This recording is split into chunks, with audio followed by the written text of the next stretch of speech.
Hello and welcome to today's webinar where we are covering evaluating needs for biocompatibility testing and mitigating risks when changing your medical device.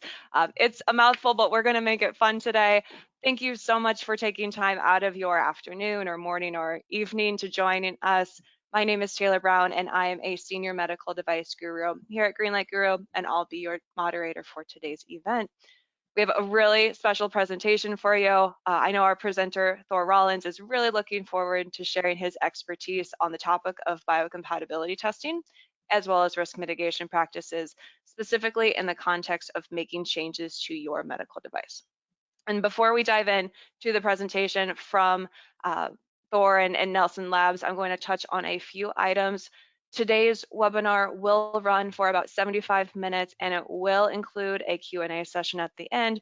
Thor's already told me that we'd like to focus on your questions, so feel free to submit them as they come up.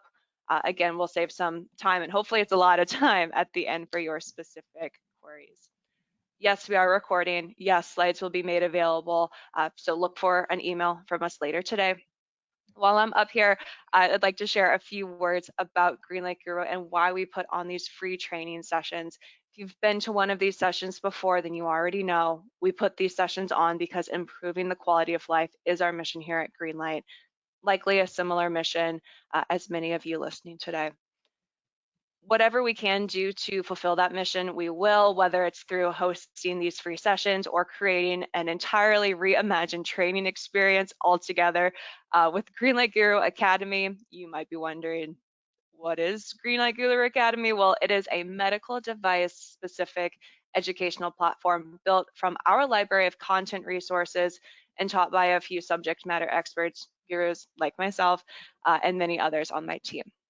We'll frequently be adding new courses and learning paths on design control and risk and regulatory submissions, biocompatibility. So after today's presentation, visit academy.greenlight.guru to enjoy. If you need an access code, you can use explore_engage_educate.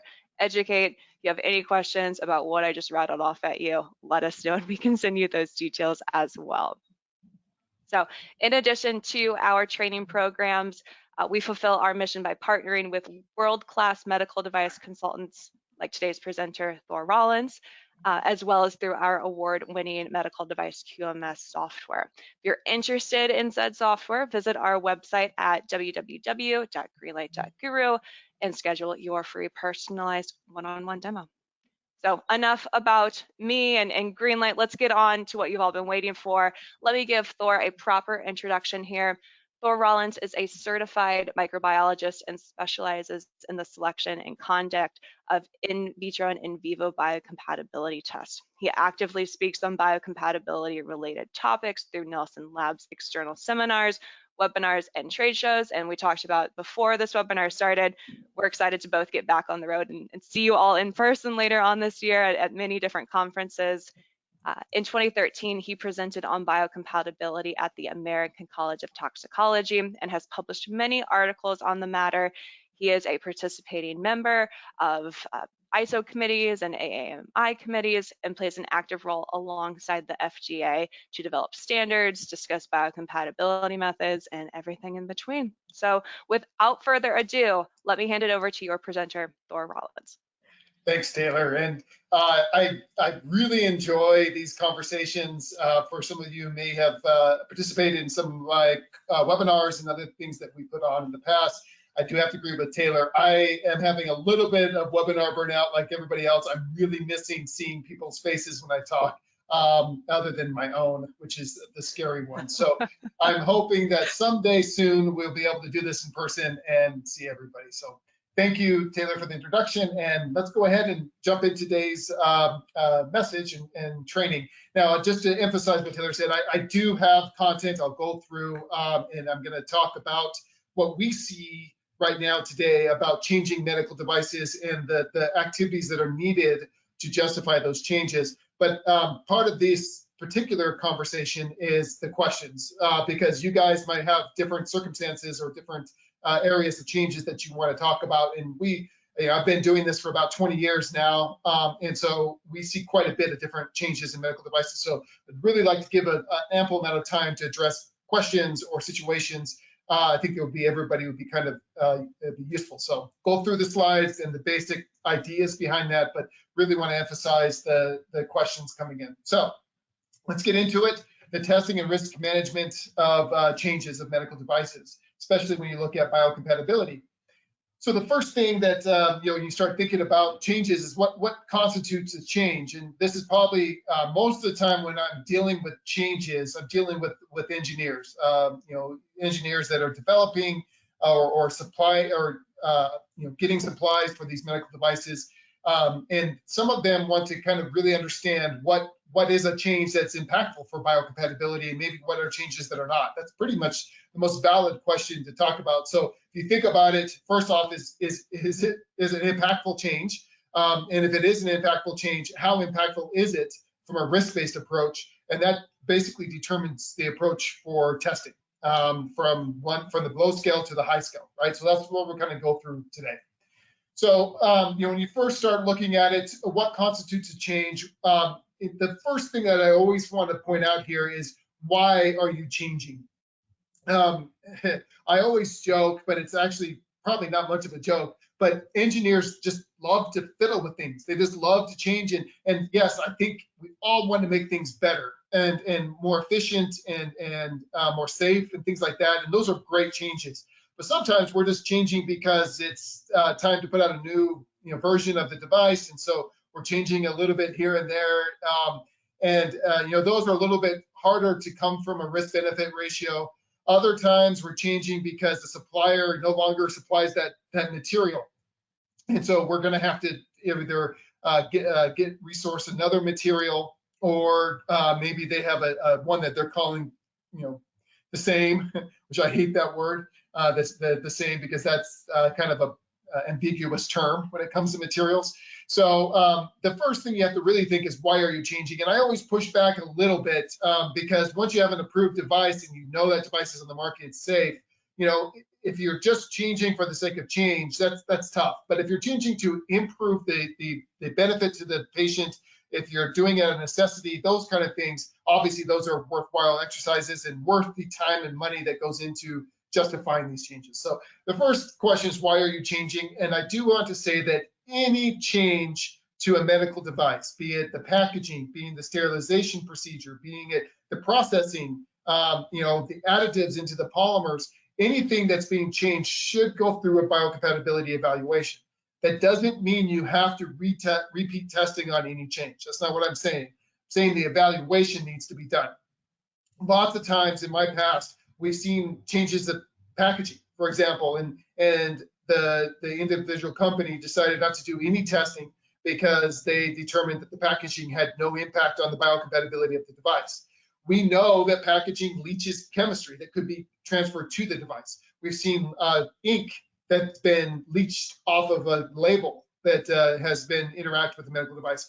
So there are times where you may not consider the change to be even one to think about and just pass over, and that's the risk. I really want to put hammer home that any change should go through an evaluation, and this doesn't mean evaluation from expert consultants from our end. It means internally looking at that from a biocompatibility perspective, maybe doing some high-level evaluations, just trying to understand, is there a risk for this change? And we'll kind of go through some of those that are some of the concepts that go into those evaluations so you can do those internally. Now, if you're changing your device with the intent to significantly affect the safety or effectiveness of the device, that's where the FDA says more in-depth evaluation may be needed, including a 510K. And so, there is a difference between the evaluation that's needed to evaluate safety and maybe not needing a new 510K for an FDA or a new CE mark, for example, or something like that. And there's another change that impacts the regulatory status of your device. What I'm talking about today is more about just evaluating the safety.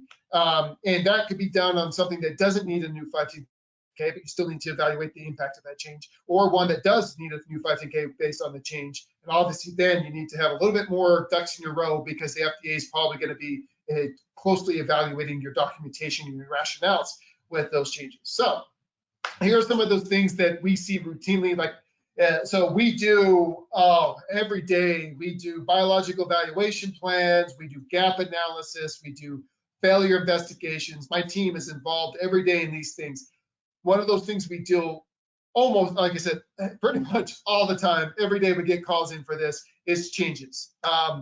We see it every single day where a change happens. Some of these changes are, like I said, label changes. This could be what you're actually saying on your label, like pyrogenicity claims, latex claims, things like that. Obviously, that we have to evaluate those claims. But this also could be the label itself. We talked about at the beginning that we've seen leaching from labels interact with devices. So if you're putting a lot of black ink, for example, in your label, and you have humidity in your sterilization, then there's a possibility of leaching from that label. And so we have to just evaluate it. Now, if there's multiple barriers, that's kind of things we would look at, but that's the part of the assessment that needs to be done.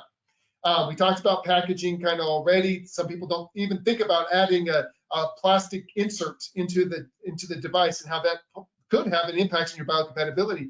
Like I said, if you're having claims of non-plasticizer on your device and you're adding something into it that could have some plasticizers, DHP or PPA, then obviously that impacts not just your safety, but your label claims. So things to think about.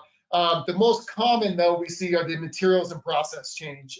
Either you're changing a complete process, a cleaning process, for example, or you're changing a fluid during the process, like a mold release or a milling compound, or the material, you're improving the material, you're changing durometers of a plastic. All these things we have to evaluate from a risk-based approach. The one that drives me crazy is adding colorants. We had a manufacturer not too long ago that, and this isn't a joke, I wish it was, they actually had a surgeon reach out to him and said, hey, I really like the color red. If you could change your device's handle to red, I think that would, maybe I could buy more. I think I'd choose your device over your competitor's device because, red, I'm not sure the reason that the surgeon just asked for it to be red. So they did. They wanted to look at including that colorant into the handle. If you want to know the possibility of changing colorants, the FDA did a whole webinar on colorants in medical devices. I also have on these slides, which I will make available to everyone afterwards, the white paper and a webinar that I did on changing colorants. Just be careful when you change colorants. It's one of those that there are times when changing colorants it's a good thing. Or adding a colorant is a good thing, I should say. Like if you're matching sizes and it's easy for the surgeon to match colors instead of trying to figure out the sizes, those things have their place. But for the most part, if you're adding a colorant to a patient, either direct or indirect patient contacting portion of the device, that's adding something that could be fairly toxic depending on the colorant, and there's not really a benefit to the patient. Unfortunately, having it look pretty really doesn't help the patient out, right? So those are things to think about. We also look at location changes. It's been a few years now, but we had a manufacturer that moved their manufacturing just a mile and I think mile and a half, just barely over a mile down the same road. So really the address changed, and they picked up all their equipment from their processing facility, all the same personnel, and just moved a mile down the road to a bigger location. And they called me up and said, hey, do we even need to do biocompatibility? We're not changing the process. We're not changing the material supplies. We're just changing locations. And I said, that should be a pretty easy evaluation. And we recommended doing a cytotoxicity test. Well, maybe surprising, maybe not. The new manufactured device failed cytotoxicity and the old one passed, right? So they did a comparison. And so they did some chemistry to evaluate the reasoning, the difference between those two manufactured parts. And we found one chemical in the new part that wasn't in the old part. And when we did some toxicological research, we found out that it was a chemical that was used in manufacturing surfboards. And when we told them that, they just happened to say, our new neighbor manufactures surfboards. And this is a very volatile compound. It got up into somehow got up into the ventilation system and got into their mix into high enough levels that it felt cytotox. Now, I probably would never have guessed that, and we've dealt with moves tons of times, and we've never seen that before. But that just goes to show, or sense, I should say, but that just goes to show you that there are changes that could impact biocompatibility that could be surprising. right? So just things to think about when you're looking at changing in biocompatibility. So when you're looking at this, though, any change, like I said, should be assessed, not necessarily tested. Though I want to make sure everyone's aware of that, because I don't want you guys to think that I'm telling you you have to test on every single change. Every single change needs to be evaluated based on the risk to the patient. And that first step is always initial risk assessment. And so the first thing, and these are some of the areas that we want to look into when we look at risk assessing for biocompatibility. Where is the change at in the device? Are we contacting, patient? Are we changing patient contacting materials? Are we changing? That could be direct or indirect, right? So, the question always comes up. Well, if it's in the handle, that's sterilized together. There could be humidity present. There could be leachables that come through. And those are all concerns we want to evaluate. So I'm not saying that if it's in the handle that you're changing, that you're automatically clear. You still want to understand the materials that you're changing to, the likelihood of that leachability happening from your handle to your patient contacting portions. But those are things that go into the risk assessment. The other thing to think about is, are you changing a portion of the device that only contacts intact skin? And if you are, the FDA has a new draft. I have to put out the word draft because we had some, responses from the FDA that they're not official yet, but the thought process is still there from a risk-based approach. There's a new draft from the FDA about skin contacting materials. So if your change is still working within that same kind of thought process of an intact skin contacting and using those materials, I did a webinar not too long ago called on that draft document called the naughty and nice list. So you can look that up. But those are things you can put into your risk assessment. Is the portion of the device that's changing where it contacts the body. That once again, the intent, if you're significantly increasing the safety of the device, then that helps with your risk-benefit ratio.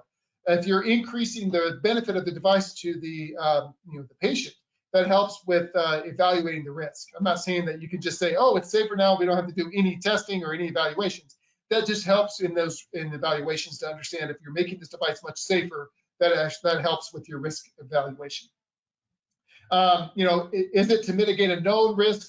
Based on clinical data, do you know if your device is having issues and you're changing that to improve it? That goes in the same kind of idea that we just talked about. Are there any unintended consequences of these changes? Are you seeing things happening based off, this is why you do the evaluation. We talked about the packaging, we talked about the moving, things like that. So that's what you want to cover, is how do you screen for unintended impacts? And then ultimately, the end of this risk assessment is, do you need to test? Do you feel confident that you can justify that the testing is not needed? Or do you feel like you have to do some testing to help justify this? So these are the things we put in the risk assessment when we do it for a change, but obviously you can do these internally too. So I just want to throw up this slide. This is one of my favorites. I actually stole this from, I borrowed because he gave me permission, from Ed Rivardi. He works at J&J. He let me use this slide. I think it's a great, quick capture of what risk is, right? So that little mouse is looking at that cheese and trying to look at the benefit risk ratio, and maybe the helmet helps mitigate that risk. So, that's really the whole part of this risk assessment when we look at changes, is the combination of the probability of occurrence of harm and the severity of that harm. So those are the inputs we put into those risk assessments to understand the possible impact of the change. And it's always about the risks that you don't know. And that's where you have to try to cover yourself, those unintended ones like I talked about. So we actually use the FDA not draft this time. This is actually a guidance document. So it was released in 2016, updated in 2020. Let me say reissued in 2020. There wasn't a whole lot of updating. But it's a risk management of biocompatibility. I'm sure if you're on this webinar, you guys are very familiar with this document. But this paragraph in this document is my favorite paragraph in the document, which just explains the risk-based approach, which is you look at the material components, the manufacturing processes, the clinical use. So those are your three inputs into any risk assessment for biocompatibility.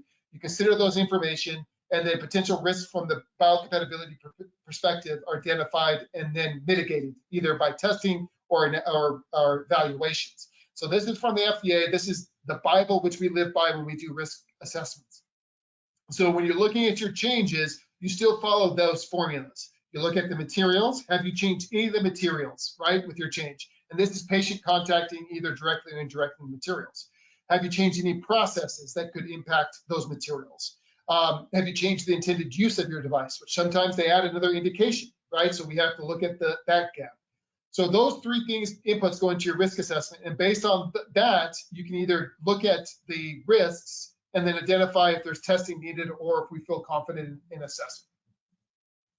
So initial thoughts for your change, like we talked about, patient contact material, direct or indirect, material similarities. Have you used these materials previously on another device? Are you using the same supplier and gone on the same processing of another device? Now you're just adding it to this device. We'll kind of talk about some considerations with material similarities in a minute, but this is a good way to kind of help, make sure your testing is under control. If you can use materials that you can show to the FDA or even to yourselves that you know a lot about and you're safe to use. And then the last one is patient contacting surface area. And this is the one that gets some people kind of caught up. So it has to do with kind of dose from a toxicological standpoint. Toxicology 101, it's all about dose to the patient. So everything is toxic and everything is non-toxic. It just depends on how much of it is given to the patient. And so you can have a device that you've tested biocompatibility, you've done extractables, leachables on, it has tox assessments, you've gone the whole way, and it's approved on the market. And now you're thinking about adding length to that device, or maybe you are increasing the colorants that you already have on there, or maybe you're now adding more of a coating or something along those lines. Remember, it's about dose. And so even though you're using the same materials, same processing, things like that, you're now increasing the dose of a certain material. We have to evaluate that as a potential risk. Now, if you've done chemistry, we can kind of look at those margins of safety and the tox risk assessment to understand how far away some of the toxicity endpoints may be. We might want to look at the surface area changes. Is it within a certain ratio? Is it greater than that? Those are considerations, but I've seen a lot of people increase the length of a catheter, for example, and then decide that their testing is completely great. A little side thoughts here, and it has more to do with the initial biocompatibility than it does anything. Biocompatibility is done on surface area to volume ratios, the traditional biocompatibility is at least. And so when you do that, make sure you work with your lab to really make sure you're testing the ratios that have the final device, right? Or the worst case possibly if you're doing a family of devices, to make sure your biocomp is true to those surface area ratios. Same concept. If you're testing only the same surface area of different materials in like a coupon or a family device, but the worst case one has more of a certain material, we want to make sure that we test the right ratio, the worst case ratio. So just make sure you work with your lab or your biocomp experts when you're doing initial testing on something like that to make sure your surface area ratios are good, because it plays in the case here with the change. Okay, so the other thing to look for is, especially when you're changing materials, is the information you can get from your suppliers. This is essential.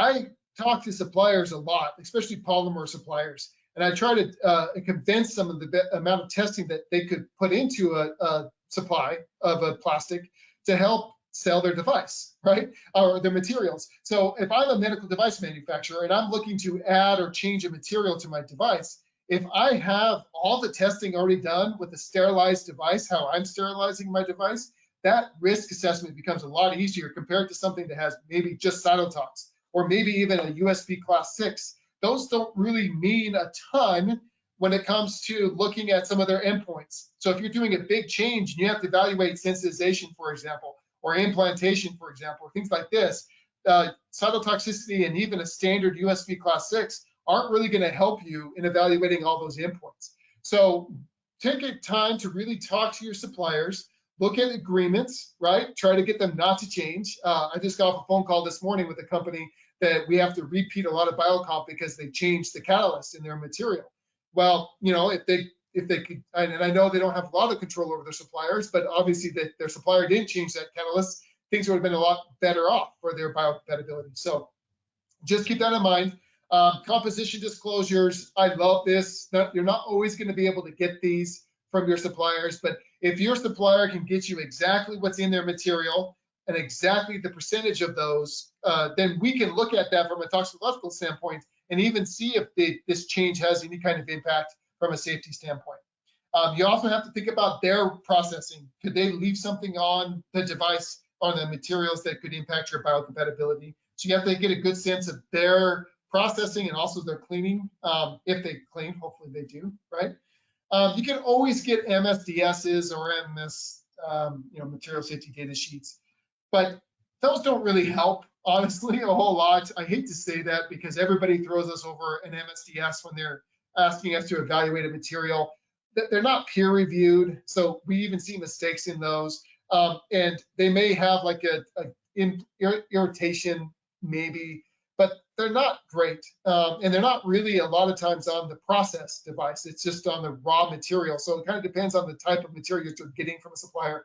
So those are not my favorite. Other versions of that, though, it's something called the device master file. We see these for a lot of really good suppliers where they will do a lot of biocompatibility testing, sometimes all the biocompatibility testing.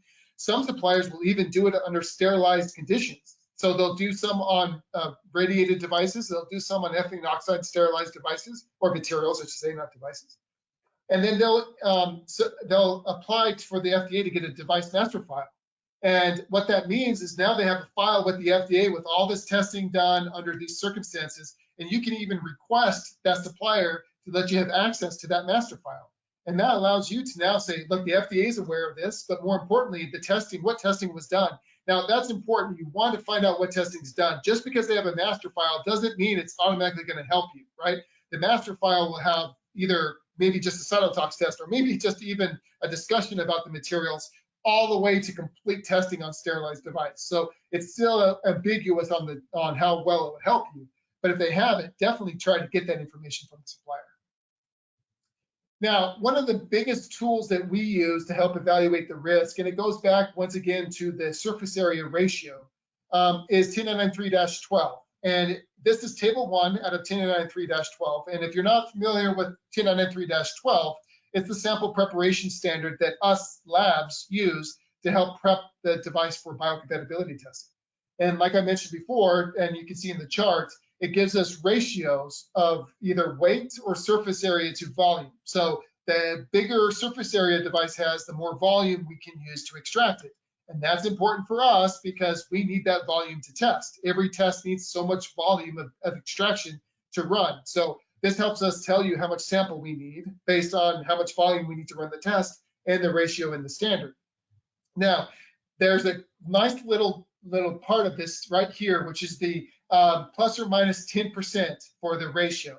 And what that means for me as a lab is if you give me surface area ratio that lab A did, and we did a kind of a different, because we do these based off of paper calculations sometimes, and our paper calculation was a little bit different than the lab A's calculations. If it's within plus or minus 10%, then we can call those results comparable.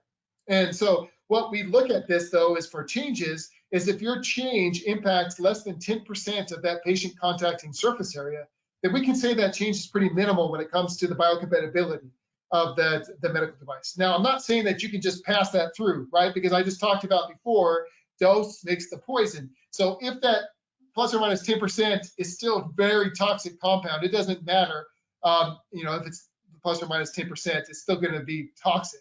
Also, if your device is huge, increasing 10% is still a big change when it comes to the patient. So I'm not saying this passes you by, but what I'm saying is this can be one input into your risk assessment to try to understand the impact of the change. You still have to look at the material, you still have to look at the processing, all those things we talked about to make sure you understand the risks of the patient. But this is one input that you can look at to try to evaluate the impact of that change. If it's less than 10%, then that means that your biocompatibility is probably not going to be as impacted. And so even retesting probably is not going to give you different results. Like I said, there are exceptions to that, right? So that's just something to consider using a standard. Like I said, this is still in the standard right now, this table 1. It's a little bit different from that one, but it's still in there, the plus or minus 10%. Now, the one thing I do want to hit home, and it's something that has started to become much more used, just not to evaluate changes, but also just to look at biocompatibility.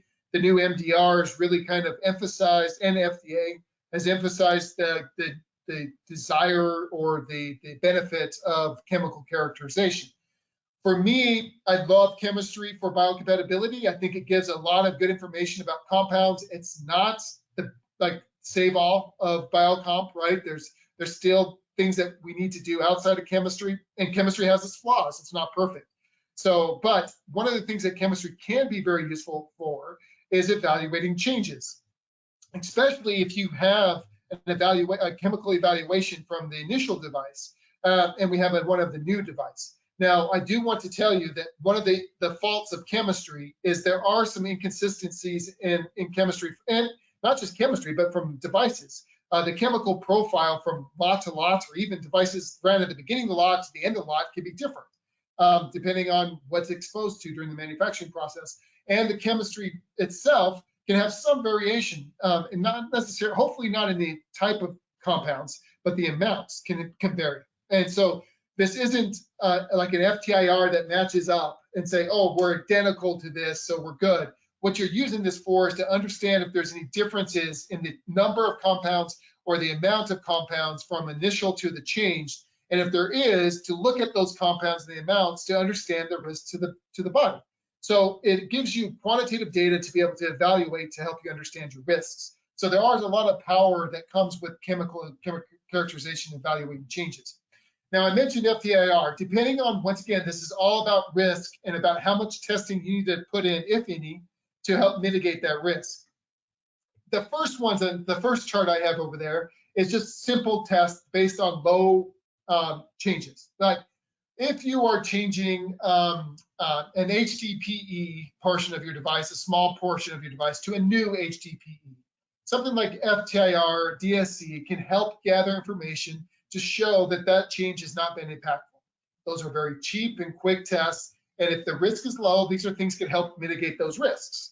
This wouldn't be the right test to use if you're changing a complete supplier of like a silicone or durometer or something like that. We probably see differences here, and even that, if it's a high risk device and you're changing a lot of material, these probably won't be sufficient to justify the change. But if you're changing, if your supplier says we're changing a polymer, but this new polymer is identical, you don't have to worry about it, don't just take their word to it, right? Go in and do some of these simple evaluation tests to help test to understand if there is any differences between the old and the new. This can be done on the material itself. We do recommend that you go through processing before you do it, so that any impact from the processing can be put in there. Obviously, that depends on the material changing. If your device is going from an ASTM grade implantable stainless steel to a new supplier of the same ASTM grade, that's a low impact change. And so that's one that just an evaluation may be needed, no testing. So these are things to think about. Some of these tests, for example, metals. This is a great one if you are, ICP-MS looks at metals, chemistry test that looks at leachable metals. This is a great one to use if you are changing metals and you still want to just feel comfortable about that change. There's a lot of environmental labs around that can do this test for relatively quick and cheap, and you can get a good comparison of the leachable metal profile of your old metal and your new metal, just to help you understand if there is any impact. If there is a difference, that doesn't mean you have to repeat all your testing either. We can look at the different metal or the higher amounts of metal coming off and understanding from a toxicological standpoint, is there any increased risk from that change? We talk about some physical chemical tests down there. The other one that we use a lot to help evaluate potential change, this goes into unknowns, the unintended impacts, is that cytotox test. I talked about changing a location of the manufacturing plant. The cytotox helped us find that unintended impact. And so it's relatively inexpensive and quick. It's very sensitive. So it's a way to kind of help evaluate the differences in changes. I would run them together. I wouldn't run just a new cytotox on the new device and not rerun it on the old, because it's a sensitive test. Not all failures necessarily mean that it's an unsafe device or an unsafe change. We'd want to compare it to the predicate device to see if there's been an impact in safety from the change. Now, If you have a more aggressive change, let's say you're changing, a stabilizer or in a plastic, or maybe even going from one plastic to another type of plastic, this is where extractable leachables might be, the full-blown extractable leachables may be more useful. Or start looking at other tests that, depending on the use of your device, if it's skin contact or if it's very limited contact, maybe it makes more sense to rerun some of the traditional biocompatibility tests. So those are decisions that have to go in those risk assessments. So just to give you a sense of some of the breadth of our chemistry, right? So, these are all chemistry compounds can be broken down into two categories, organics and inorganics. Organics means they have carbon, and there are a series of chemistry techniques that we run to look for organic compounds. Those are ones like volatile organic compounds, semi-volatile, and non-volatile. The difference there is just the molecular weight of those compounds. So the heavier the molecular weight, the bigger the compound is, the more it goes towards non-volatile. And when it means non-volatile, it means it just doesn't evaporate very easily. It can sit on your, like lotion, for example, can sit on your desk, and it takes a long time, if ever, to really evaporate off. Where something like alcohol can sit there and evaporate, you can see it evaporate off. And so the alcohols are more volatile, and so they would be on the volatile organic compound screening, where the lotions and stuff like that would be down on the non-volatile. So those are the screens for organic compounds. And then for inorganic, it's metals, and that's where the ICP-MS comes in. So these, based on your change, we might be able to kind of identify a certain chemical technique instead of running a full-blown extractable leachable based on what's changing in your device. If you're adding a stabilizer, and we can look at the composition of that stabilizer, we may recommend a certain chemical technique, not the whole one, to evaluate the leachable profile of that stabilizer and then the tox profile. So it could be something that's quicker and cheaper than running a full-blown extractable leachable based on the change itself. That's the benefit of evaluating a biocompatibility risk of a change instead of a brand new device, is you're focused. You're more focused on the change itself, on the risk of that change, instead of a lot of unknowns. So that's something to think about when you're looking at chemistry to help you on that. So this is just kind of how we look at the different chemical techniques to look at those volatiles and semi-volatiles.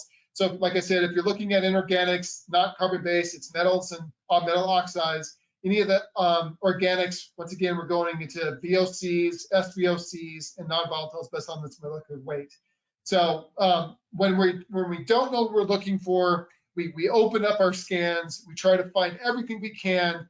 This is the full-blown extractable leachables that everybody's kind of dealing with right now in the industry. So those are helpful if the change is really not known or the impact is not known. We may have, and the device is a risky device, so we may have to go into more of a full-blown extractable leachable profile.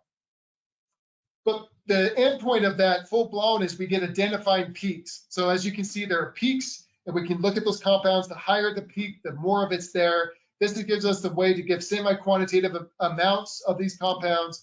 And this is what you can overlap if you're doing two of these with it, like your traditional chemistry and your new chemistry. You can overlap these to try to understand the impact of the change. Now we're going to talk a little bit about cytotoxicity, because cytotox can be a useful tool to, especially when you're looking at those non-intended impacts of a change. It's a good screening thing to test just to see if there's an impact to a change you're not aware of. So for cytotoxicity, for those of you that, I'm hoping, because it's one of my laws, I'm hoping that most of you guys are familiar with cytotox. If you're not, cytotox is a quick in vitro test.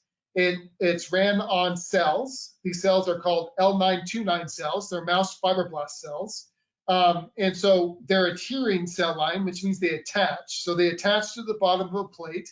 We extract your device in cell culture media, and we put that cell culture media after the extraction onto the cells. So any chemistry from your device is leached, just like I showed you before, but instead of identifying the chemistry like we do with extractables and leachables, that chemistry is now sitting on those cells and interacting with those cells. And anything toxic would now cause either the cells not to grow very well or cause them to die. And these are things we look for depending on the type of cytotox test you run. The one we're going to talk about today is the MEM elution. It's kind of the old qualitative test, but it's the quickest and cheapest test we have right now. and it's a good screening test for these types of changes. So it doesn't give you the quantitative information like an MTT or an XCT test would, but the MEM does give you a good screening, especially when you're comparing the old and new change. So the MEM evolution, these are the dashboard for the test for your information. It gives you the sample amounts we need. The turnaround time, like you can see, it's a very quick test. It can be done very quickly. And so it depends on how needed these results can be. And then some of the problems that we see in cytotox historically, you're looking at natural rubbers like latex. That's our positive control. So if you're changing a latex, it's probably, if we're going to run this test, we're going to have to run dilutions because it's going to fail. We want to compare it to the old device like I talked about. But also a lot of problems we'll see is metals.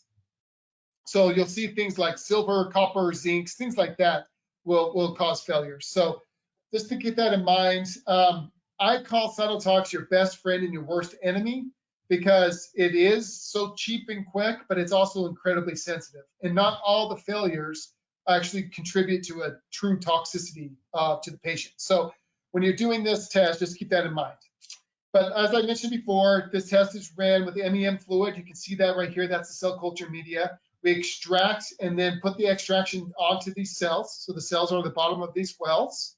And then we score it from a grade from 0 to 4. And it's just based on percentage of cells affected. In this particular test, a 0, 1, and 2 is considered passing. A 3 and 4 is considered failing. Although if you get a 2, you probably should be ready to try to understand why you got a 2, even though for the standard it's considered passing. These are what the cells look like. So this is a 0. This is a healthy, happy cell line. You can see a mosaic pattern on the bottom. They look really nice. This is a 4. And as you can see, I can probably teach everyone on this call how to score a 0 to 4 in the afternoon. That's pretty easy to do. What gets difficult if you start looking at a 2 or a 3, trying to get a sense of really what 50% looks like. So that's the downside of this test. But luckily, most of the time you get 0s and 4s. You don't get as many 2s and 3s and 1s. And a lot of the labs out there, including Nelson Labs, have very qualified people who've been doing this for decades, and so they get a good sense of what the cells look like. But that's the downfall of this test. And to give you a little bit of a sense what the cells look like when they're growing, this is the movie that I showed during the holidays to my family to help them feel like they're biocomp experts too. But this is just the cell line over 8 hours under microscopy, and you can see how they're growing and splitting. This means they're healthy and happy, so you can look at the cell line during real time to understand what happens to them and understand the potential toxicity. So if you want this to show to your own family during the holidays, just let me know. I'm happy to send it over to you.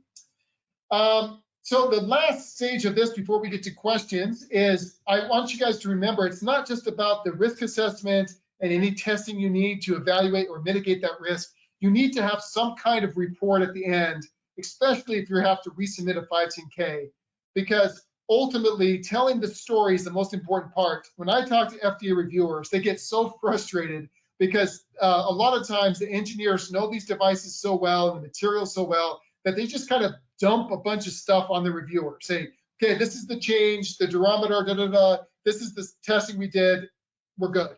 And it's better to kind of talk through the risks that you identified, the testing you did to mitigate the result or the risks, the results of those tests, and how you feel like the results make you feel confident to accept the change. So we call this the biological evaluation report. It could be a change justification, whatever you want to call it, but it's that story you have to walk through, because if not, they can get lost in the details. And let me tell you, I've been on so many FDA calls with simple changes that turn into huge fiascos because we didn't just simply walk through the change with them to help them understand that the change is low, the risk is low to the medical device.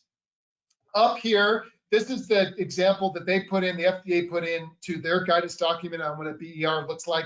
I prefer, and I'm biased, I know, but I prefer the way that we kind of lay it out. I feel like it's more of a story. This one doesn't really tell a story to me. This one kind of can walk through the risk, walk through how it's used.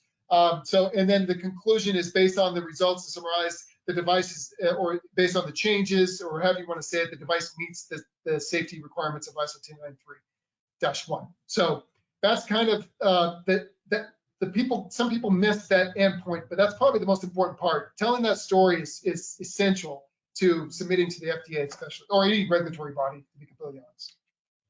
Okay, so 45 minutes of listening to me just regurgitate information. Sorry about that, but I'm hoping that you got a good sense of some of the thought processes when it comes into evaluating a change for biocompatibility.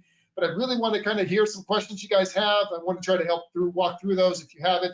If not, then everybody can go to lunch a little earlier on the West Coast. So, yeah. So anyway, if there are any questions, Taylor, that we have out there? We have questions. Surprisingly, no requests for that video you showed to show Oh, at come on, holiday guys. parties. I promise you that they'll love it. You still have time. You still have time to obtain that footage there. Lots of questions coming in. Feel free though to keep submitting them. We have a couple questions on the touch points, which I know you mentioned very early on in the presentation, so we'll have to take our brains back. But do we need to consider biocompatibility testing only for patient touch points, or does this include operator, so service engineer, clinician touch points as well?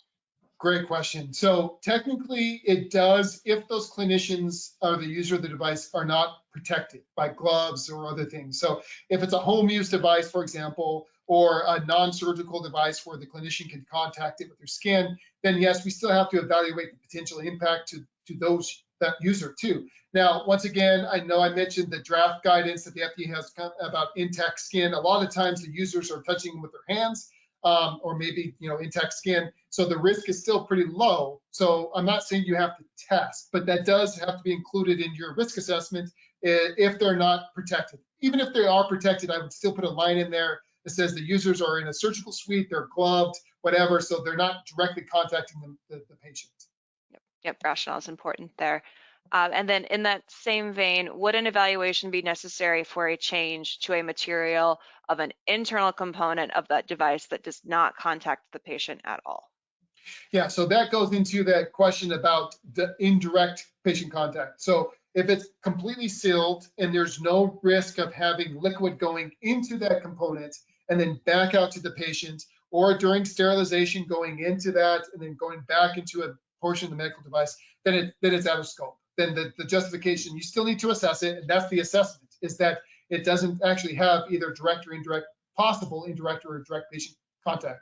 Now, if it's like a portion that could get some blood that comes in and blood comes out, and by the way, there's a difference between worst case and ridiculous case, right? So like, just everyone can think of a scenario where something could go in and something could come out, but we're talking about realistic worst cases here. Something where, yes, something could break or something and get exposed. So those are the considerations. But if it's not possible under realistic conditions, then it'd be outside a change. But you're still evaluating it. That's just your evaluation, is that's not going to be contacting the patient. Gotcha. Okay, that makes sense. Bit of a longer question here. We have a 3D printed device and our raw material supplier shut down their operations. The contract manufacturer sourced a new material that they claim is the same-ish, in quotations there, to the original material. Supposedly the specs are the same. How do we know whether this change is acceptable? Do we need to redo all the biocomp testing that we supplied in the 510K, which was already cleared? Yeah, so this is what I get every day, right? So I can tell you there's no such thing as same-ish from a supplier. And as much as I love them, to them it's like, oh, it's polypropylene. We're giving you another polypropylene. It's the same, and it might be from like when you look at what polypropylene means. But I think everybody who's a polymer scientist knows that polymers have so many additives and things that are different depending on, it could still be polypropylene, but there are going to be different components inside there. So what you have to do is just, it goes back to what we talked about at the beginning. The first thing you want to look at is the risk of the device. So it's a 3D printed device. A lot of 3D printed devices, or even if they're like classified maybe as low risk or even class 1, because they're 3D printed, the FDA sometimes has a little bit more concern about them because the process is so new. Depending on how you 3D print. Some of the 3D printing processes have been around longer and more known than others. But those are things you need to consider. And then based on how the device is used, then you have to go into the risk assessment for that change. using some of those simple chemistry tests I talked about helps. So you could do an FTIR to actually compare the scan of the old and the new polymer to see how similar they are when they overlap, or a DSC to look at their melting um, uh, situations, or the information. So those are things you can look to try to just make sure that they're the same-ish, right? And that helps you identify and gives the FDA saying, we actually did some testing to help show that they're the same. If it's a high-risk device, and especially if it's 3D printed, then you might have to do more like chemistry, like the profile, to really understand how similar the extraction profiles are. So I know that's kind of a depends answer, which biocomp people love to give, but it does depend on how the device is used, the risk to the patient, and then the type of change in material. But those are some thoughts to go through. Yep, definitely. Switching gears, we talked about FDA a lot, but would the EU notified bodies recognize the risk-based approach in the FDA draft guidance as state of the art? Yes. Well, let me be careful here. We talked to Yes, TUSU. We and talked, yeah, it depends. We talked to a couple of the bigger notified bodies, and they are not necessarily saying, well, we're going to take that as state of the art, but the concepts in there are what concepts that are state of the art from the new 10993-1. So kind of the long answer is yes, the notified bodies are accepting this risk-based approach for changes. The only thing to be careful for with notified bodies is the quality of the person making the assessment plays a bigger role. And so the FDA will just take the quality of the assessments under consideration. If they agree with the science and it's well written, to them, that's kind of important, and not the title or the background and things like that, although that's important, but it's more the quality of the assessment. For a notified body, and MHRA for England, they actually really want to see the person making the assessment is qualified to make those conclusions. So you have to send a CV usually with it, just to help, even if it's really well written, they want to make sure the person writing it has the qualifications needed to make those assessments. And should you be proactive about Yes. sending that qualification, or wait until they ask? Definitely be No, proactive. Okay. proactive. So every one of our assessments that we send to notified bodies, we will attach a CV because Okay. we've just every single time we didn't, we got, hey, can we get your CV? So that's more and more what they've been asking for. Okay, that makes sense. I really thought it was interesting about the location changes and the stories that came along there. So regarding the facility location changes, this person has a critical supplier of raw materials. They changed their location. Uh, this company initially performed the risk assessment, resulting in cytotoxicity testing. All the tests met the acceptance criteria. Do they need to perform any biocompatibility testing on the final product? It is an implant, although the raw materials are okay. Yeah, so for me, this goes into discussing with your supplier. So if they all they did was change location and they kept all their machine, they didn't buy new machines or put new processing in, then just doing the raw material is probably fine. But if they're changing if they updated their machinery, or if they changed it or have new processes, you would want to do a cytotox after the processing, because you want to make sure that that hasn't changed either. But for the most part, location changes are pretty low risk. I gave you a worst case, but like I said, I've been doing this 20 years, and the vast majority of the location changes haven't changed the biocompatibility profile of the materials. But you just want to make sure that they've covered everything that could have changed with that location change. Yep. Makes sense, makes sense. How does today's presentation relate to low risk class 1 devices? Yeah, so for me, this isn't a difference between class 1, class 2. Well, I mean, that goes into your risk assessment, but everything goes through the same profile. So just because you're not submitting to the FDA because it's a 510K exempt, or it's class 1 in Europe, so you can self qualify, that's not things that I necessarily care about, because for me, it's about risk assessment to the patient. And I think any change should, at least, even if you're low risk, you should at least go through an evaluation of that change internally and have documentation on your rationale. Now, if it's low risk, if it's class 1 and low risk, then maybe testing isn't needed, and that's your conclusion. But you should still at least go through the same risk assessment to determine if that low risk is there. Yeah, I think the FGA would call that documenting what you're doing and having a Exactly. rationale. And Have it remember, they can still audit you, right? So, I mean, you right. still want to be able to show the thought process and rationale Exactly, for sure. exactly. In this conversation, and just because I'm a quality person, I have to say in every conversation, Yeah, let's keep that 100% mindset. right. Yeah. 100%. And that's why something like a good quality system like Greenlight could give you, right, could help you in those documentations. Thor said it. I didn't say it. Keep in mind there. Here's a question about sterilization. Do you do the biocompatibility testing after or prior to sterilization of the product? So the rule is a finished final device. So it would be after. But so once again, biocomp's about depends. So obviously it's a process.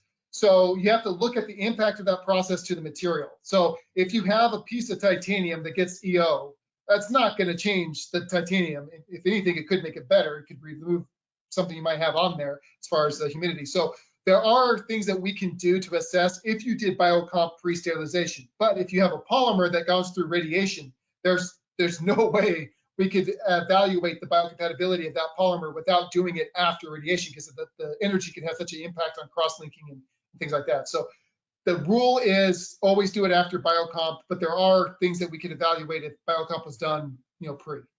Okay, okay. How do you establish correlations between the findings of chemical characterization and in vitro and in vivo biocompatibility testing? Yeah, so there are some in vivo tests or endpoints. Let me just say endpoints because we're Okay. working very hard to get away from as much animal testing as possible. So I'm just going to call them biological endpoints. There are some biological endpoints that have to be evaluated without chemistry. For example, implantation. The chemistry is about leachables. It's not about surface characteristics. And so hemocompatibility and implantation, things like that, irritation, even though there's some progress towards in vitro methods there, can't be done through sensitization or through chemistry. Sorry, sensitization is one that might be. So we're working on concepts in science and other industries that use chemistry to evaluate sensitization, but right now the FDA still requires a sensitization test to be ran.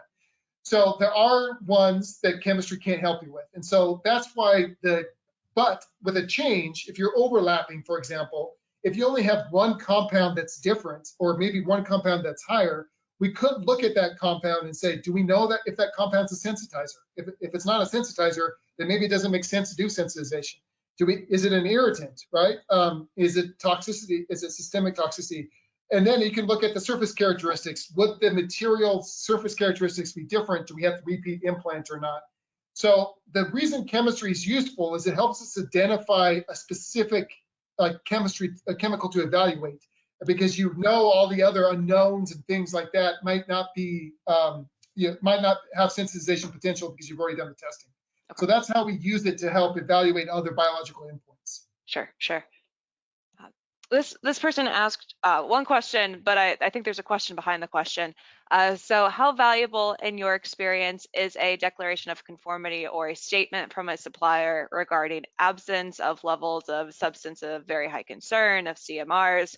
Uh, they go on to say, if you don't have this information, what should you do? And I think the question behind the question is, if someone's giving you a declaration of conformity, what do you need to have on your side to back that DOC up? Yeah, and actually, there's even more to this question. I think I agree with you. There's a question behind the question, and then there's even another kind of information, which is with the MDR, right? It's the CMRs and the MDR. You're required to state about cohorts of concern, and you don't really know those unless you get those from your suppliers. And one, if you get those from your suppliers, you trust them. And two, if you don't, how do you deal with it? We've done webinars on dealing with CMRs that I can send over if you want to reach out to me, whoever asked that question, or anybody who's interested. I can send you a link to a webinar on how to deal with CMRs if you can't get from the supplier. But the first rule is get them from the supplier, because that's by far the easiest thing to do. And you're kind of stuck trusting the supplier. You can always do some of your own chemistry tests to see if you have like DHP there or some of the metals that are on the CMR list. But really, when it comes to the full list, the only way to know is to disintegrate or dissolve the material. And that's hard to do and from a chemistry standpoint. So if you can't get it, then we're stuck using chemistry. But remember, the CMR is about percent weight. and it's not about leachables. And so there's some kind of difference that we have to look at there, and that's a little bit tricky. So it's just so much easier to get it from the suppliers to submit to the notified bodies. The notified bodies just take the suppliers' declarations, so that's what you should do. But if you can't get those from the suppliers, reach out to me. I'll send you over the webinar that you can watch and get an idea of what your plans can be if you can't. Yep. Yep. When there is a change in packaging material, does a separate evaluation for compliance to ASTM 2475 suffice to address the change? If not, what testing would be needed? Yeah, so it could. I mean, that's definitely part of the risk assessment that we put in there, but it may not be the all you need. And most of the time, that's fine. Honestly, most of the time when you change a packaging, it's not a big deal because everybody uses pretty much the same packaging material. So that's what your assessment looks at: is are you using an insert that everyone else is used, or different packaging material that everyone uses? Those kind of things are easy. The hard part is when you start to add things in there that aren't known, and that's when you have to actually move more into the biocompatibility standpoint to look for leachables. I talked about the label. We've seen ink leach through some of the Tyvek before, not Tyvek, sorry, some of the other materials before, the paper getting onto the device, and so that can cause biocompatibility issues. Gotcha. We may need a story hour here, but you mentioned not all cytotoxicity positive results mean true toxicity to the patient. Can you provide an example of when that may occur? Yeah, so I'm on the TC194 working group for cytotoxicity, the ISO 293-5. I'm actually right now trying to put together an annex for that, for evaluating failures, because it's been a sore point in the industry where right now if you fail cytotox, it's difficult sometimes to justify that failure is not clinically relevant. A good example of that is silver. Silver is really, or copper, both are very cytotoxic, but not at very low levels, but are only toxic in the body at high levels. So you have this huge gap where you'll fail cytotox but not hurt a patient. So when you fail cytotoxicity, that's the key, is to try to determine the source. Look at the chemistry, or look at the materials, talk to a biocomp expert, find out the source of that failure, and then look at the possible clinical impact. And if you can justify, especially through chemistry, to show that the chemistry is high enough to cause cytotoxicity but low enough to not cause patient toxicity, then that's your justification, and that works quite well. The hard part is when you don't know where the failure is coming from, then it's hard to say it's not clinically relevant, right? So you really have to do some homework to find out where the failure is coming from. Yep, understood. What are your views on carrying out in vitro biocompatibility testing on drug products, contact material for combination products? Do you think traditional pharma E&L should be sufficient? Yeah, so there's a lot of answers to this one. So it kind of depends, one, on the branch of the FDA you're submitting to, right? CDER is different than CDRH when it comes to these types of evaluations. So depends on your device combination and the mechanism of use. That depends on which branch you go to.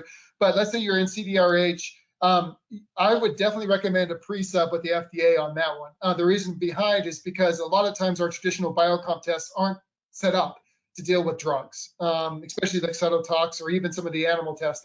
This extraction ratio doesn't take into account drug doses, right? So there's a lot of specialized sample preparation that needs to go into those types. Plus, you got to look at the device itself, you got to look at the drug itself, and you got to look at them combined together. So those three endpoints all have to be evaluated. So work with a biocomp lab and then come up with a good test design to meet those endpoints that maybe aren't traditional biocomp, right? So traditional E&L may work for a lot of the endpoints, but definitely then do a pre-sub. But CDER, they're more used to seeing that type of evaluation, but for CDRH, we want to talk with them beforehand. Gotcha. Yep. Always ask the questions first. I'm sure a lot of people are thinking this, but should these biocompatibility tests always be done by third parties or in-house? Or I can answer that question for you. You should always go to Nelson Labs for all of your testing needs. But what's your take Taylor said it, I did it. We're even now. We're even. No, so I mean, I would love to have all the testing come to Nelson, right? I mean, that's perfectly fine. But to be completely honest, it depends on the quality. when it really comes down to it, if you have an internal lab that has high quality and their GLP biocompatibility tests have to be done under good laboratory practices. So if you have an internal lab that's GLP and independent, then that totally works. There's a lot of large companies out there that have internal labs that are GLP that do their own biocompatibility testing. The hard part is a lot of right now, and we're working on this, but right now there are animal tests that need to be done for biocomp, and it's hard sometimes to have an animal lab for a company. That's a lot of work. So it depends on the test. But some of the tests we talked about here, like FTIR, DSC, those kind of tests, for sure can be ran in a company. A lot of them have those instruments and can be ran. Just remember that you have to justify the testing to the FDA and be able to answer any questions. And so you won't get a whole lot of support for free from someone like us unless you do the testing with us. So that's the thing you have to think about. Yep. And I'm assuming from your earlier point, the qualifications of the person doing the testing would come into play there as well. Yeah, and the validation of those tests and everything. And the validation. Yeah, a lot of people have really good internal labs and they do great testing and the FDA accepts it. So it's not a mandatory thing. It just depends on how good you are. Right, right. Stainless steel instruments. What is the consensus on finding for release and toxicity of metal ions and other elements within the alloys? Yeah. So this is great. So the first thing to look at is trying to get that idea of the formulation of the metal from your supplier, right? So we talked about like ASTM grade or other types of grades for implantable stainless steels. You also want to look at the composition. This goes into CRM2 or the CMRs, excuse me, because for example, nickel is on there, and obviously stainless steel has nickel, so you have to try to understand how much of this nickel is in there. But then when you do the chemistry, so for instruments, I probably wouldn't do chemistry because it's a short-term contact with the body. The biocompatibility endpoints are like cytotoxin, sensation, irritation, acute systemic toxicity, and material-mediated pyrogenicity. Those tests are easier to run than running a full-blown chemistry. But if you are needing to look at the metal ions coming off, we can run an ICP-MS and look what comes off. And then we can look at the toxicity of those metals.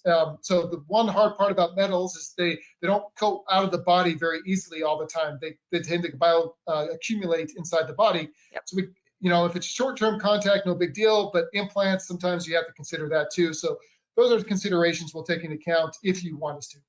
Okay, duly noted. I think this is an interesting one. Can it happen that the interaction of biocompatible materials become non-biocompatible as use goes on? Yes, so there's a couple things I want to talk about here. There are possibility of synergistic effects. So you have a safe material for the size of it, right? And then you combine them together, and either they both have DHP, but they're safe by themselves, but you combine them together now, or two different types of plasticizers that have the same toxic endpoint. So as a toxicologist, you do try to look at synergies of compounds and how they could have an impact on the body. But that gets really, the toxicological evaluation of mixtures is a discussion that at different toxicological meetings can blow people's minds away because the differences of that. So we put a lot of safety factors in our tox assessments to try to deal with mixtures. But when it comes to the life cycle of the device, this is something you definitely have to look at. So an implant can definitely become more toxic the longer it's in the body. If it degrades or breaks down, they can release bullets of materials months down the road that we won't see right away. So that's why when you're setting your biocompatibility profile or testing, you really have to look at the life cycle of that device. Can it break down? You have to make sure you look at the toxicity of that life cycle. So that's something you definitely want to work with a biocomp expert in to make sure your testing set up appropriately to evaluate that risk. Yep. And by the way, that's the same with shelf life too. If you may want to understand what happens on the shelf, it could get worse the longer it sits on the shelf, depending on the material. How does this? We had a question about reusable medical devices. How does the fact that something's reusable pertain to this? Yeah. So the two questions we always think about with reusable and biocompatibility is first, can it be used without being cleaned, right? So is the first use without being reused? And if it is, then all your biocompatibility needs to go through that first uncleaned device, because the actual process of reprocessing can remove leachables. It can remove detergents or things, residuals on there. So if it can't be used without clean, then we have to do that biocomp first. If it can't, then you want to do a reprocessing run and then test the biocompatibility at the end of the reprocessing potential. So be it 100 cycles, whatever it is, we also want to reevaluate biocompatibility. That's looking at the material breakdown, like I talked about, or residual buildup, like cleaners being built up and not completely removed from the device. A lot of people use cytotox at the end of that, and that's in the standard, and that's something you can do. The other thing I'd love to do is actually look at the cleaners themselves and run different chemical techniques at the end of it to see if there's more chemistry at the end. And then we can look at a toxicological evaluation of those cleaners too. So there's different ways to do it, but there's definitely needs to be a biocomp evaluation at the end of the life cycle there. Absolutely. Let's see here. Question on, so this company is using two previous FDA cleared devices and combining them. Will biocompatibility testing be needed with So this that's kind new of, combination? yeah, that's kind of what I talked about was, adding different materials together. Most of the time, no, right? Well, Yeah. you still have to do evaluation and still have to understand the risks. But that type of thing, you usually don't. But you want to look and say, okay, you want to look at the materials and make sure you feel comfortable about those materials are well known, that you're not adding more and things like that by doing two together.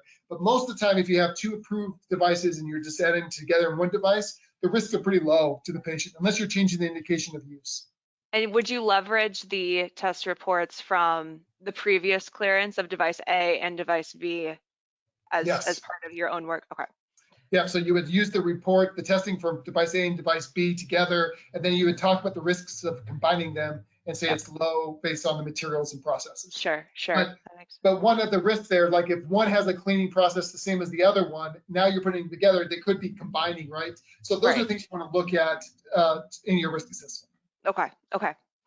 Speaking of risk assessment, a question near and dear to my heart, what is the relationship between ISO 14971 and 10993-1?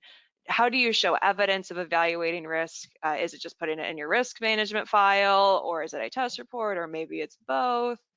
What do you Yeah, think? and I'd love to hear your thoughts on this afterwards too, Taylor. But Yeah. for me, they actually play really close together. We reference Yeah. 14971 and ISO 10993, right? Because the new version of 10993-1 is all about risk-based approach, and 14971 helps us understand that, right? So they do go together. There's even companies I know that takes the matrix of 14971 about the what we just talked about, the chance of the occurrence of the harm and the severity of the harm. They actually give a number for their biocompatibility endpoint. So there are different ways to do it, but I would definitely use both of those in your risk documentation and together as a tool. So, Taylor, what are your thoughts? Over documentation is always a passion of mine. Again, being a quality person, I am obviously keen to Greenlight Guru's way we have our risk management set up, and so including both, 10993 and of course 14971 and marrying the two. Maybe there's something you do with, additional labels or tagging on risk items to say this specific mitigation or this specific hazardous situation is somehow related to biocompatibility, just so you can search through your big long matrix and see if asked how you're meeting the requirements of 10993. Yeah, that's a shortcut. Good Yep. suggestion. Yep. Thank you. You mentioned the regulatory trend is to use chemical characterization data in lieu of certain endpoint testing if appropriate. This person, Stephen, has heard that typically chemical characterization is not accepted for cytotox, sensitization, and irritation. Why is that? Yeah, so you're right. So right now, if you look at the standard, the new 1093-18, it talks specifically about the endpoints, and not even that, the FDA guidance document also calls it out, right? So it talks about what endpoints you can use chemistry for and which ones you can't. And specifically, cytotox, sensitization, and irritation are not listed there. Now, the reason why irritation isn't is because irritation is a local response, and so it's not systemic. And right now, the FDA feels that chemistry can only be looked at as systemic responses. There are there are company or industries that use chemistry to look at irritants, right? So there are a list of chemicals that are known irritants, and if you see a chemical, you can look at that database and see if it's an irritant or a non-irritant. And we do that with changes. I mentioned it.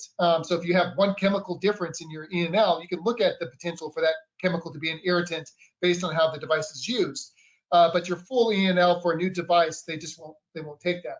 Sensitization is a little bit more of a hot argument within the standard committee because the pharmaceutical pharmaceutical industry does use chemistry to evaluate sensitization. They do have actually a threshold. It's 5 micrograms, where anything below that's not a sensitizer. So, there are, and sensitization is systemic. It's local and systemic. It's a little bit weird, but it is systemic. So there is hope that one day we can convince, especially the FDA. We've been pretty good at convincing notified bodies that chemistry can be used for sensitization, but for the FDA, we're still working on that. My hope is that eventually we're also working on in vitro alternatives to both irritation and sensitization with the FDA right now. Dash 23 is coming out for the ISO standard, which is irritation, which uses an in vitro alternative. My hope is that one day we can run in vitro and use the chemistry to help support one another to get away from the animal tests. Yep, very cool, very cool. We haven't said the S word yet, which is software. And software companies like to move fast. We like to be agile. Biocompatibility testing moves a little slow at times. It's Snail expensive. pace. Snail pace. If this person has a couple things going on, they have software, they have firmware, they have machine learning. So there's a lot of changes happening to their device every week, I'm sure it feels like. Um, how can they approach biocompatibility testing in a way that is cost and time effective but still compliant? Yeah, so we've actually helped companies like this to actually set up an internal procedure to look at changes that have lots of changes. And we put in, using thought process in 14971, we put in a biocompatibility specific protocol to deal with changes where anyone can just go through a workflow, a question and answer kind of process, and give them outputs to do. So based on this output, they do cytotoxicity. Based on this input, they do chemistry, whatever. And yes, the biocompatibility is slow, but cytotox is not, FTIR is not, right? So it's not all of biocomp slow. So it helps you identify what changes you can do quickly and what other ones are higher risk that you may need to budget a little bit more time. And so it helps with decision process too up front, looking at making changes, kind of understanding which ones are more impactful from a timeline standpoint. So that's one thing I would do. I would recommend setting up a procedure to help you understand internally the changes up front, which ones can be done quickly, and have anybody do it very quickly instead of going through a lengthy evaluation process. Yeah, yeah. This person's asking on the topic of biological evaluation report, and I have my own follow-up question after this. How often should you be updating these reports? This person says that there's a new FDA guidance that just came out, but his biological evaluation report was made in accordance to 1093 2018. Do we need to update every time a new revision comes out? What's your take on the update process? Yeah, so let me say this. The official thing is when you're submitting to the FDA for a change, or you knew a CE mark is up and you need to go to the notified body, you have to make sure all your testing is to the current standards, right? I prefer to look at that from a yearly basis. I'd like to have every year someone look at their reports that they've done to see if there's any gaps. A good example of this is in 2012, we updated the irritation standard to include 3 rabbits. Well, if you did your irritation before that, if you're resubmitting a change to the FDA or getting a new CE mark, that you're no longer the current standard test, right? So there needs to be a gap analysis done. Doesn't mean you have to retest, just have to see if adding a 3rd rabbit would change the results. That's better to kind of have on top of things instead of like, oh no, we have to submit our CE mark, our rabbit irritation test is not up to date. We have to now retest that. Now we're 4 weeks out, right? So I prefer to go through that. You can even pay a company to do a gap analysis or whatever, just to make sure that the testing is to the current standard. And it doesn't mean the current year, because we don't change testing very often. So right. Even though the standard update doesn't mean the testing's changed. So it's really just to see if the current testing is still state of the art. Absolutely. And my question is, again, as your resident crazy quality person here, what are some of the biggest mistakes that you see on these evaluation reports, and what can people do to avoid making those mistakes now rather than when someone's reviewing the file? Yeah, the biggest mistake, and I mentioned in my presentation, is that they just dump data. So there's no flow to it. So and I'm telling you, I talked to a lot of FDA reviewers, and they get so frustrated when they just get a bunch of Adobe papers, right? Or even worse, when they get mailed in actual papers, and there's no, and they're just like, this is the change, and these are our testing, and there's no way for them to kind of fill the thought process through it. And I think you said it right, over documentation. This is a story. You really have to hold the reviewer's hand through your thought process, through what you did, and why you did it, and at the end conclude that why you feel like it's safe. And I've seen so many people go into problems, and the FDA is confused exactly what they changed and why they did this, and it ends up being a mess. So for me, it's really about making sure you're doing the right flow in your evaluations. Absolutely. And this is true for, a CAPA report as well, or a complaint. It's if you handed it to someone who isn't aware of every aspect of your product and process, how can you write it so it makes sense? And I think biocompatibility testing and reporting is the exact same way. Exact same way. Let's structure it. Let's be clear and concise. Let's not, I guess, over documentation is one thing, but there's I forget what you said. There's crazy, and then there's like ridiculously Ridiculous crazy. case, and then Let's there's worst case and ridiculous case. Yeah, yeah. So let's make sense of our data, knowing that we need to provide enough to tell our story, but not too much to overwhelm the poor person reading our document. exactly. Um, when we were talking about in-house testing and of course Nelson Labs, Hans is asking if the device we are manufacturing is assembled of several different materials from different sub-suppliers, what can they do to not make shortcuts, but get ahead of performing the full evaluation of material themselves? How can they make their lives easier? Yeah, and so this is something that we help clients with quite a bit. If they have even if they have a catalog of materials that use, or devices that use similar materials, or have devices with multiple materials that they can use throughout different devices, things like this, we can look at doing a combination of like a monster device test. So we don't need a functional device to test. We don't need a real device. We need a device that represents materials and processes. So we can come up with a worst case device using a worst case extraction conditions, and then that could be applied to devices that are using within that bookends. So we have a lot of people that have like a different accessories or different configurations, or have different materials, and we end up having a set of testing that can represent a bunch of different scenarios, so that now, as long as they fall within those scenarios, they don't have to repeat biocom tests. They can just reference the risk assessment up front. So that's a good way to do that. Yeah, that's good advice. Good advice. Lindsay and others ask this, but we've mentioned it. Qualifications for risk assessors. Is there any specific thing you would want to see on someone's CV or resume? Any courses you can recommend? Yeah, so every lab out there will do their own biocompatibility courses. We do. We're actually looking at doing our own certification for Nelson, so you can be a certified biocompatibility expert for Nelson. Yeah, so we're actually developing that training right now, just based on this. We're trying to work with Amy on that to try to make it more official. So there are things in the works. Unfortunately, right now, there's not a degree that really works well. I mean, like, for example, I have like 5 or 6 board certified toxicologists that I know, and they're on my staff. And most of them I wouldn't trust with the biocomp. I trust them all day long to assess chemistry, but not to do a full biocomp. And so it does right now rely on education and experience, mostly experience. But we're hoping to change that with industry certifications. And so that's the frustration. I've talked to quite a few really large companies with people who've been doing biocomp for a long time that are frustrated because they're getting pushed back by their notified body because their people don't have what they consider the true certification. Right. So.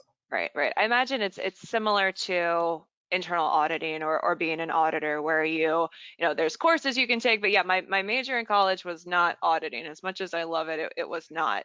So what can you do either through experience or shadowing or just time on the job to have yourself look qualified?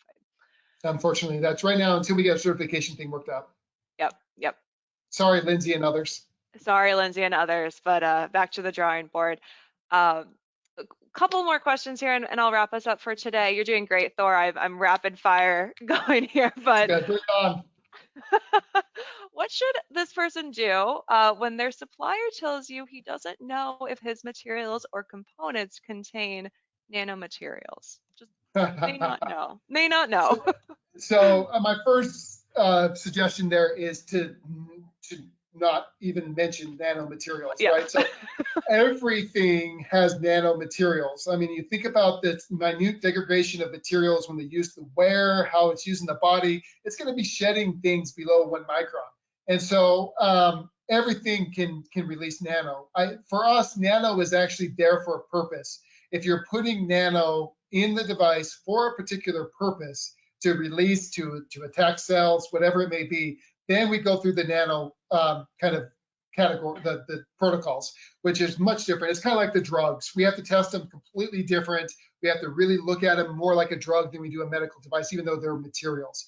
But just because your device could have nano on there or shed nano, for me, I would just stick with the regular biocomp unless you're intended to use nano or claim nano for a certain purpose. That's really where we would get down to that level. Gotcha. Gotcha. Last official question here, and Thor, I'm sure you'll get an email of all of the questions that I wasn't able to throw at you today. This person has a F or a 510K cleared device that is mainly a colored fabric. Would you need to conduct a new biocompatibility if new colored fabric is used in the device? If so, would a new 510K need to be submitted? I think also we can make this more generally. Where should people go to help them decide if a new 510K is needed? Yeah. Well, you can talk to experts that would help you, like Greenlight, right? They could help you know if 510K is needed. There's FDA also has a website that help you walk through when a new 510K. They have webinars they've done, things like that. When you start looking at the impact of the change from biocompatibility standpoint, I mentioned colorants. I'm not going to go back on that soapbox. But really, when you're changing colorants, one of the good things we can do is if you can actually get the formulation of the colorant from your supplier. So what's in there, every single compound and the proportion of it, and then how much you're adding to it, we can look at that from a toxicological standpoint. And luckily, it sounds like it's intact skin, which is less concerning than something in the body. But that's all part of this risk assessment. We look at the colorant itself, the components of it, how much is used, where it's contacts the body, and then we decide if you need to do testing or not based on that change. Awesome, awesome. Thor Rollins, and an answer for everything. If people want to get a hold of you or want to enlist Nelson Labs in all of their testing needs, what should they do? Yeah, so you can email me, LinkedIn, definitely LinkedIn with me. I love having LinkedIn. That's an easy way to get a hold of me. There's not many Thor Rollinses out there, so that should be pretty easy to That's find. true. My email is trollins@nelsonlabs.com, so you can always email me also, or just reach out to nelsonlabs.com, the website. There's places to ask people there, and you can always get in contact. So I'm happy to answer any questions you guys might have in the future. That sounds great.